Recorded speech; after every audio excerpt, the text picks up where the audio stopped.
Hello friends, ಆಹಾರ ವಾಹಿನಿ ಚಾನಲ್ಗೆ ಸ್ವಾಗತ. ಇವತ್ತು ತುಂಬನೇ ಸುಲಭವಾಗಿ ಈಸಿಯಾಗಿ ಮಾಡುವ ನುಗ್ಗೆಕಾಯಿ ಪುಲಾವ್ ಮಾಡುವುದು ಹೇಗೆ ಅಂತ ತೋರಿಸ್ಕೊಡ್ತಾ ಇದ್ದೀನಿ. ಇದು ಈಸಿ ಹಾಗೂ ಹೆಲ್ತಿಕರವಾದ ರೆಸಿಪಿ ಫ್ರೆಂಡ್ಸ್.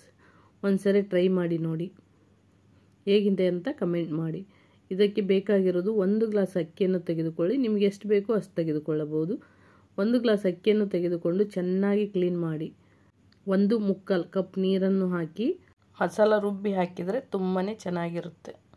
ರುಬ್ಬಿಕೊಳ್ಳುವುದಕ್ಕೆ ಇದರಲ್ಲಿರುವ ಎಲ್ಲ ಮಸಾಲೆಗಳು ಬೇಕು. ಇದಕ್ಕೆ 1 ಕೈ ಮುಷ್ಟಿಯಷ್ಟು ಅಥವಾ 1 ಬಟ್ಟಲು ಪುದೀನವನ್ನು ಹಾಕಿಕೊಳ್ಳಿ. ಅದೇ ಬಟ್ಟಲ ಅಳತಿ ಕೊತ್ತಂಬರಿ ಸೊಪ್ಪನ್ನು ಕೂಡ ಹಾಕಿಕೊಳ್ಳಬೇಕು. 1 ಇಂಚು ಹಸಿ ಶುಂಠಿಯನ್ನು ಹಾಕಿ, 3 ಯಾಲಕ್ಕಿಯನ್ನು ಹಾಕಿ, 4 ರಿಂದ 5 ಲವಂಗ ಹಾಕಿ, ಹಾಗೆ 1 ಇಂಚು ದಾಲ್ಚಿನ್ನಿಯನ್ನು ಹಾಕಿ, 5 ರಿಂದ 6 ಬೆಳ್ಳುಳ್ಳಿ ಪೀಸುಗಳನ್ನು ಹಾಕಿ ಚೆನ್ನಾಗಿ ನುಣ್ಣಗೆ ರುಬ್ಬಿಟ್ಟುಕೊಳ್ಳಬೇಕು. ಹಾಗೆ ಇದಕ್ಕೆ ಮಾಡೋಕ್ಕೆ ತರಕಾರಿ ಕ್ಯಾರೆಟು, ಬೀನ್ಸು, ಟೊಮೆಟೊ 2 ಟೊಮೆಟೊ, ಬಟಾಣಿ, 2 ಈರುಳ್ಳಿ ಉದ್ದಗೆ ಹೆಚ್ಚಿದ 2 ಅಥವಾ 1 ಈರುಳ್ಳಿ, ಮರಾಠಿ ಮಗ್ಗು, ಬಿರಿಯಾನಿ ಎಲೆ, ನುಗ್ಗೆ.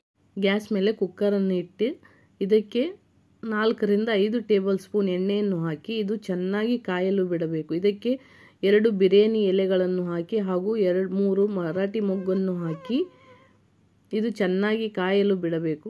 ಚೆನ್ನಾಗಿ ಬಿಸಿಯಾಗಲು ಬಿಟ್ಟರೆ ಸ್ಮೆಲ್ ಬಂದ ತಕ್ಷಣ ಇದಕ್ಕೆ ಕಟ್ ಮಾಡಿಟ್ಟುಕೊಂಡ ಈರುಳ್ಳಿಯನ್ನು ಹಾಕಿ ಈ ಈರುಳ್ಳಿಯನ್ನು ಹಾಕಿ ಚೆನ್ನಾಗಿ ಫ್ರೈ ಮಾಡಬೇಕು. ಗೋಲ್ಡನ್ ಬ್ರೌನ್ ಬರುವ ತನಕ ಚೆನ್ನಾಗಿ ಫ್ರೈ ಆಗಬೇಕು.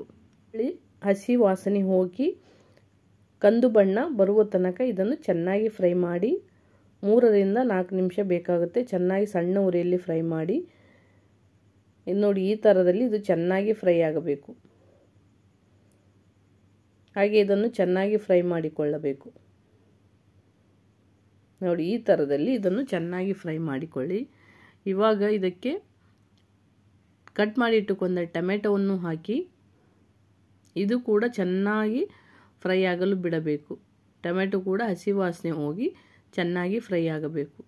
ನೋಡಿ, ಈ ಥರದಲ್ಲಿ ಇದು ಚೆನ್ನಾಗಿ ಫ್ರೈ ಆಗಲು ಬಿಡಿ. ಇದು ಕೂಡ 1 ರಿಂದ 2 ನಿಮಿಷ ಬೇಕಾಗುತ್ತೆ.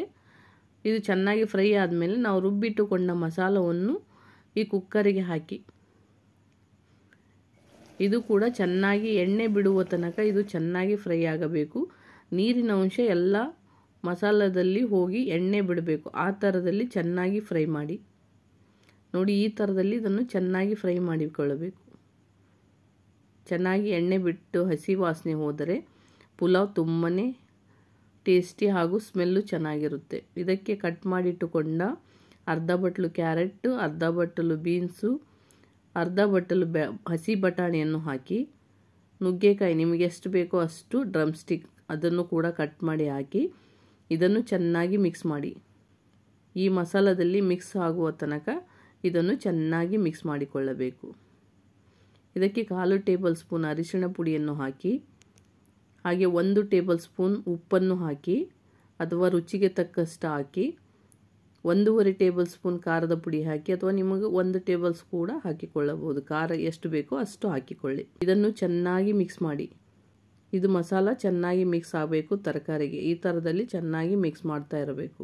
ನೋಡಿ, ಹೀಗೆ ಚೆನ್ನಾಗಿ ಮಿಕ್ಸ್ ಆಗಿದೆ. ಇದರಲ್ಲಿ ನಾವು ನೆನೆಸಿಟ್ಟುಕೊಂಡ ಅಕ್ಕಿಯನ್ನು ಇದಕ್ಕೆ ಹಾಕಿಕೊಳ್ಳಬೇಕು. ಈ ಮಸಾಲವನ್ನು ಚೆನ್ನಾಗಿ ಮಿಕ್ಸ್ ಮಾಡಿ ಸ್ವಲ್ಪ ಉಪ್ಪು ನೋಡಿ, ಕಮ್ಮಿ ಆಗಿದ್ದರೆ ಉಪ್ಪು ಖಾರ ಕಮ್ಮಿ ಆಗಿದ್ದರೆ ಇನ್ನೂ ಸ್ವಲ್ಪ ಹಾಕಿಕೊಳ್ಳಿ. ಕುಕ್ಕರ್ ಮುಚ್ಚಳವನ್ನು ಮುಚ್ಚಿ 2 ವಿಸಿಲ್ ಹೊಡಿಸಿ ಸಾಕು. 3-4 ಹೊಡಿಸಿದರೆ ಅರ್ಧ ಹೋಳು ನಿಂಬೆ ಜ್ಯೂಸನ್ನು ಹಾಕಿ. ನುಗ್ಗೆಕಾಯಿ ಪೀಸ್ ಆಗುತ್ತೆ, ಅದಕ್ಕೆ 2 ವಿಸಿಲ್ ಹೊಡಿಸಬೇಕು. ನೋಡಿ, ಇವಾಗ ನುಗ್ಗೆಕಾಯಿ ಪುಲಾವ್ ರೆಡಿ. ತುಂಬಾ ಟೇಸ್ಟಿ ಹಾಗೂ ಬಾಕ್ಸಿಗೂ ತುಂಬಾ ಚೆನ್ನಾಗಿರುತ್ತೆ. ಹೆಲ್ತಿಗೂ ಕ್ಯಾಲ್ಸಿಯಮಿನ ಅಂಶ ಇರುತ್ತೆ. ಕ್ಯಾರೆಟು, ಬೀನ್ಸು ಎಲ್ಲ ತರಕಾರಿ ಇರೋದ್ರಿಂದ ತುಂಬಾ ಹೆಲ್ತಿಕರವಾದ ಡಿಶ್ ಫ್ರೆಂಡ್ಸ್.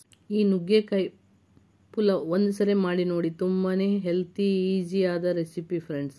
ಟಿಫಿನ್ ಬಾಕ್ಸಿಗೂ ತುಂಬಾ ಚೆನ್ನಾಗಿರುತ್ತೆ. ನೋಡಿ, ಒಂದು ಸರಿ ಟ್ರೈ ಮಾಡಿ. ಇನ್ನೂ ನನ್ನ ಚಾನಲ್ಗೆ ಯಾರು ಸಬ್ಸ್ಕ್ರೈಬ್ ಆಗಿಲ್ಲ ಅಂದರೆ ಸಬ್ಸ್ಕ್ರೈಬ್ ಮಾಡ್ಕೊಳ್ಳಿ ಪ್ಲೀಸ್. ಹಾಗೆ ಬೆಲ್ ಐಕನ್ ಒತ್ತಿದರೆ ನೋಟಿಫಿಕೇಷನ್ ಫಸ್ಟೇ ನಿಮಗೆ ಬರುತ್ತೆ. ನನ್ನ ಚಾನಲ್ಗೆ ಸಪೋರ್ಟ್ ಮಾಡುವ ಎಲ್ಲ ಫ್ರೆಂಡ್ಸಿಗೆ ಧನ್ಯವಾದಗಳು. Thank you. ಹಾಗೂ ನನ್ನ ಚಾನಲ್ ಸಬ್ಸ್ಕ್ರೈಬ್ 97 ಆಗಿದೆ. ಇನ್ನೂ ಒಂದು ಸ್ವಲ್ಪ ಮಾಡಿದರೆ 1000 ಆಗುತ್ತೆ. ಹಾಗೆ ಸಪೋರ್ಟ್ ಮಾಡಿ ಪ್ಲೀಸ್. ಸಬ್ಸ್ಕ್ರೈಬ್ ಮಾಡ್ಕೊಳ್ಳಿ. ಇನ್ನೂ ಬೇರೆ ಬೇರೆ ಹೊಸ ರೀತಿಯಲ್ಲಿ ಹೊಸದಾಗಿ ನನ್ನ ಚಾನಲ್ ನೋಡ್ತಾ ಇರುವ ಫ್ರೆಂಡ್ಸ್ ಹಾಗೆ ಸಬ್ಸ್ಕ್ರೈಬ್ ಮಾಡ್ಕೊಳ್ಳಿ, ಶೇರ್ ಮಾಡಿ, ಲೈಕ್ ಮಾಡಿ.